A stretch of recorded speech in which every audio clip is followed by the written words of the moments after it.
Jumpa lagi kita di kanal YouTube satukanindonesia.com dengan saya Marulito Silaban untuk mengabarkan kegiatan Muspinas 2 Kosgoro 1957 yang pada kesempatan ini Ketua Majelis Pertimbangan Organisasi Dr. HR Agung Laksono menyampaikan pandangannya dalam Muspinas ini. Melalui Partai Golongan Karya. HR Agung Laksono menyampaikan pandangannya berikut ini. Dan menghadapi pemilihan umum yang sudah diambang pintu, terutama pemilu legislatif dan pemilu presiden atau pilpres yang nanti disusul dengan pemilihan kepala daerah, pemilu daerah. Nah, saudara sekalian, kita sudah sepakat juga bahwa hubungan dengan Partai Golkar kita pelihara terus, kita tingkatkan terus, karena kita bukan hanya sekedar bernostalgia bahwa kita pernah membidani kelahiran Partai Golkar sejak 57, 64 dan seterusnya hingga saat sekarang. Tapi kita sudah berjanji turut mensukseskan program-program Partai Golkar, turut mengawal kebijakan-kebijakan Partai Golkar, turut mengamankan kebijakan-kebijakan politik Partai Golkar.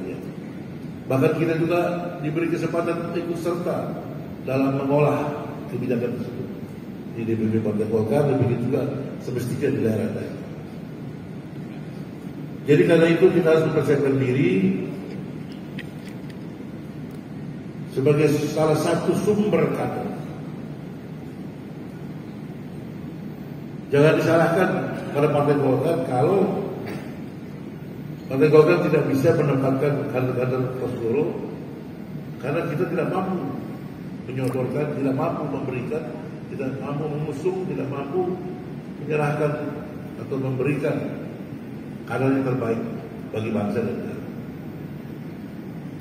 Syukurlah saudara-saudara sekalian, keadaan sekarang kita cukup mengembirakan bahwa sebagian besar yang dipercaya sebagai anggota kabinet, termasuk dari Jerry, Pak Erlangga, adalah kader terbaik dari Kosgoro.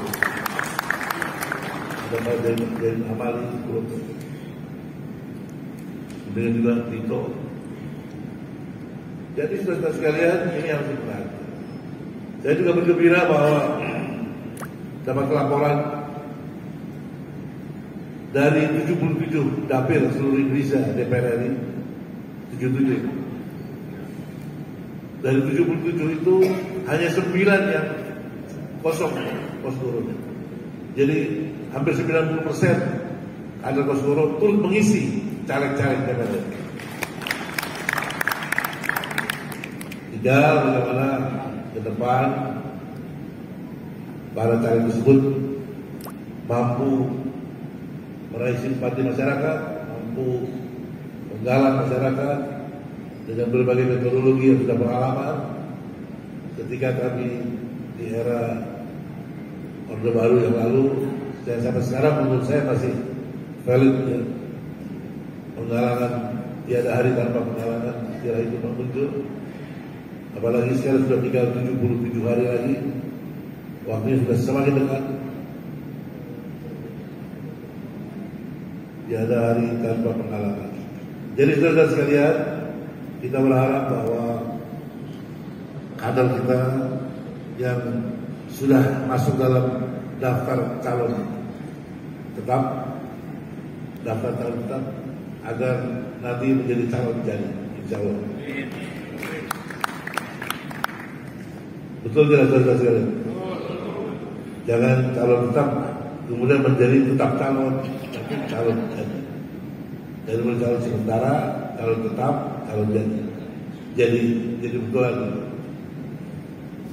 Dengan demikian maka kita akan memberi kontribusi yang tidak sedikit, kontribusi yang cukup signifikan bagi peran serta Partai Golkar dalam menyelenggarakan, dalam ikut serta penyelenggaraan negara, ikut serta dalam penyelenggaraan pemerintahan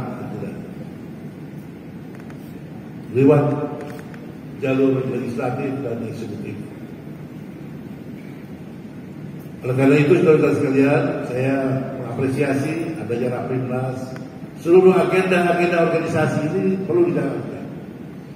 Untuk kemudian kita melihat ke belakang apa yang sudah kita lakukan dan kita memperbaiki program-programnya untuk ke depan, sehingga penampilan Terus Guru tetap menjadi organisasi keluarga besar Golkar yang ada 10. Barangkali masih ingat 10 ini? Masih ingat saudara sekalian? 3 adalah organisasi yang membidani kelahiran, yaitu MKGR, Soksi, dan Terus Guru. Terus Guru 27. Kemudian 5 organisasi yang didirikan untuk perluasan basis partai Golkar. Siapa itu? Yaitu HWK, MDI, AMPI, Sarkar Ulama, dan Adibaya. 8 kan? Tambah 2 lagi sebagai sayap partai, sebagai bagian integral dari partai. Dia tidak punya ADART sendiri, tapi bagian integral dari, yaitu Akademi Muda Partai Golkar dan KPPG. 2 sayap. Kalau di Malaysia, UMNO itu ada 3 sayap: kaum muda, kaum perempuan, dan kaum remaja, gadis-gadis remaja.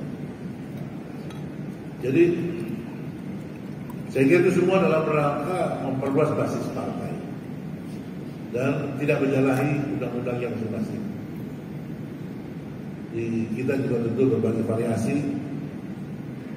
Organisasi-organisasi ini cukup banyak, ada 10, tetap eksis, terdaftar resmi di Kumham.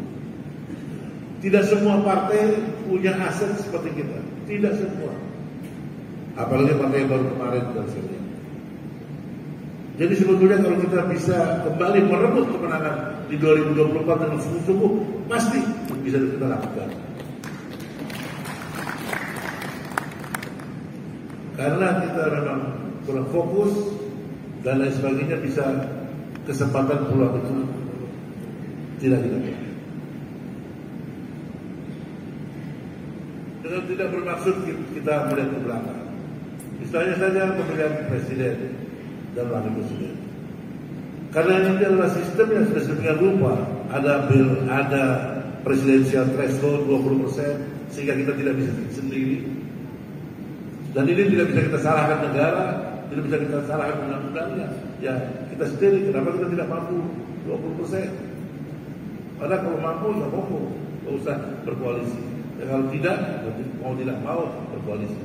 Kita berkoalisi dengan Koalisi Indonesia Maju, KIM, melahirkan pasangan presiden Bapak Prabowo Subianto dengan wakilnya Gibran Raka Buming Raka.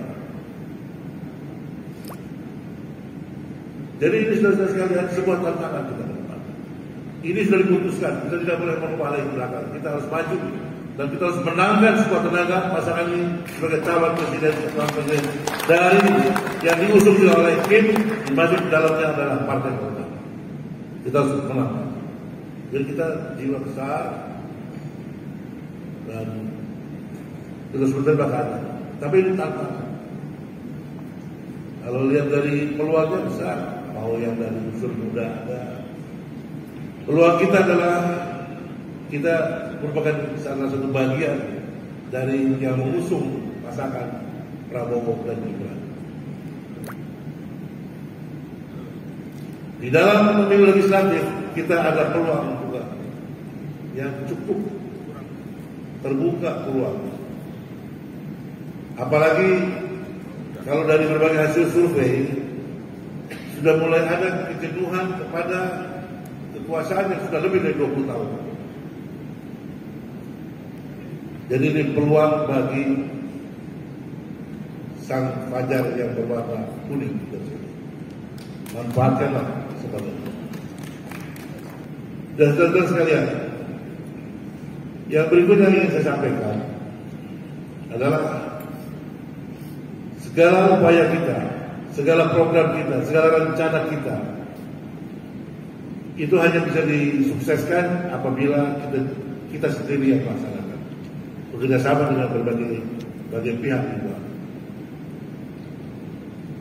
Oleh karena itu, harap dipikirkan dengan sungguh-sungguh, terutama oleh jajaran pimpinan, jajaran ketua-ketua baik di provinsi, kabupaten, yaitu memperluas jaringan. Semakin besar jaringan kita, semakin besar warga kita, fungsionaris kita berada di mana-mana, maka ini akan memudahkan pencapaian program-program tersebut, termasuk menjaring calon-calon legislatif, termasuk menjaring calon-calon pimpinan untuk dipersembahkan kepada Partai Golkar, terlibat Partai Golkar untuk menjadi peserta pemilu kepala daerah nanti dan seterusnya. Yang sudah ditekankan, kita harus punya target untuk pilkada 60%, pemilu 20%. Kalau bisa, ya saya tidak usah terlalu muluk-muluk. Pemilu kita cukuplah 25% saja sudah cukup. Kalau bisa 25% luar biasa. Kita bisa menentukan sendiri siapa pasangan, siapa koalisi kita. Nah di situ baru kita berbicara. Sekarang kita mau tidak mau harus terlibat. Kita bergabung dalam koalisi dan jangan disesalkan. Itu sudah terjadi. Tinggal kita menangkan saja. Ya, saudara. Ya. Saya kira itu saja. Karena dibatasi oleh waktu. Saya ucapkan terima kasih pada saudara. Mudah-mudahan nanti malam puncak acaranya juga. Ya, puncak itu harus posisi dan suasananya harus jangan sampai anti klimaks, harus pada puncak. Kehadirannya, semangatnya, bentuk penyajian dan kegiatan acaranya. Sekian, terima kasih. Mohon maaf kalau ada kurangnya. Wassalamualaikum warahmatullahi wabarakatuh. Demikian arahan dari Dr. Agung Laksono dalam Muspinas 2 Kuskur 1997 yang dilaksanakan pada tanggal 26 sampai 28 November 2023 di Melin Park, Jakarta 2023.